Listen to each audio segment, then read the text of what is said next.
مکھی فصل پر مکڑے کا حملہ۔ جو لڑکیاں نخری کرتی ہیں انہیں پھر بعد میں ایسے ہی جنگی جہاز ملتے ہیں۔ اگر بچہ دانتوں کے ساتھ پیدا ہوتا تو بکریوں کی نیلم منیر۔ دوزخ میں سب سے پہلے بیوٹی پارلر والے جائیں گے۔ تمہیں کیا لگتا ہے صاحب؟ مجھے تو اب ڈر لگتا ہے۔ بیوی: صبح سامنے والے حاجی صاحب آفس جاتے ہوئے اپنی بیوی کو پیار کرتے ہیں، آپ کا دل نہیں کرتا؟ شوہر: دل تو بہت کرتا ہے لیکن حاجی صاحب سے ڈر لگتا ہے۔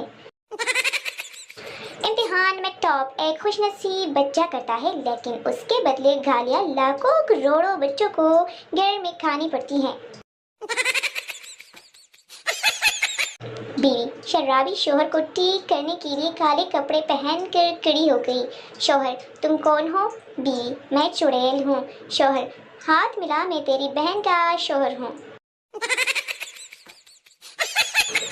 بیوی نے صبح صبح شوہر کو جگاتے ہوئے کہا، وہ مولانا صاحب فوت ہو گئے جنہوں نے ہمارا نکاح پڑھایا تھا۔ شوہر نے کروٹ بدلتے ہوئے کہا، بے شک اللہ انصاف کرتا ہے۔ بیوی: بیگم اور وائف میں کیا فرق ہے؟ شیرہ: کچھ خاص نہیں، یہ بھی انڈیا، بھارت اور ہندوستان کی طرح ایک ہی دشمن کے 3 نام ہیں۔ ایک بار امریکہ میں ہوائی جہاز خراب ہو کر موسم کی وجہ سے غوطے کھانے لگا۔ جہاز کے پائلٹ نے اپنا تجربہ لگا کر پہاڑوں کے درمیان بچتے بچاتے آڑے ترچھے کٹ مار کے طیارے کو بچا کر ایئرپورٹ پر لے آیا۔ اس کو انعام سے نوازا کیا اور پوچھا گیا کہ ایسا ٹیلنٹ اور تجربہ اس نے کس طرح حاصل کیا؟ تو وہ بڑی نرمی سے بولا، میں پہلے لاہور میں رکشہ چلاتا تھا۔ محبت موٹے شخص سے کرنی چاہیے تاکہ وہ آپ کو چھوڑ کر بھاگ نہ سکے۔ ایک آدمی نے چائنیز لڑکی سے شادی کر لی۔ 1 سال بعد لڑکی مر گئی اور وہ آدمی بہت رو رہا تھا۔ پپو اس کے پاس آیا اور بولا، بس یار، چائنا کا مال تھا، اتنا ہی چلنا تھا۔ ساس بہو سے، آج سے تم مجھے امی اور اپنے سسر کو ابو کہنا۔ بہو سمجھ گئی۔ شام کو اس کا شوہر گھر آیا تو بولی، ماں بھیا گھر آ گئے ہیں۔ جب کوئی شادی شدہ آدمی کہتا ہے سوچ کر بتاؤں گا تو اس کا مطلب ہوتا ہے بیوی سے پوچھ کر بتاؤں گا۔ لڑکیاں اپنی سہیلی کے شوہر کو دیکھ کر عموماً یہی کہتی ہیں، میرے والا زیادہ ہینڈسم ہے، جبکہ لڑکے اپنے دوست کی بیوی کو دیکھ کر کہتے ہیں، اے چنگا رہ گئے۔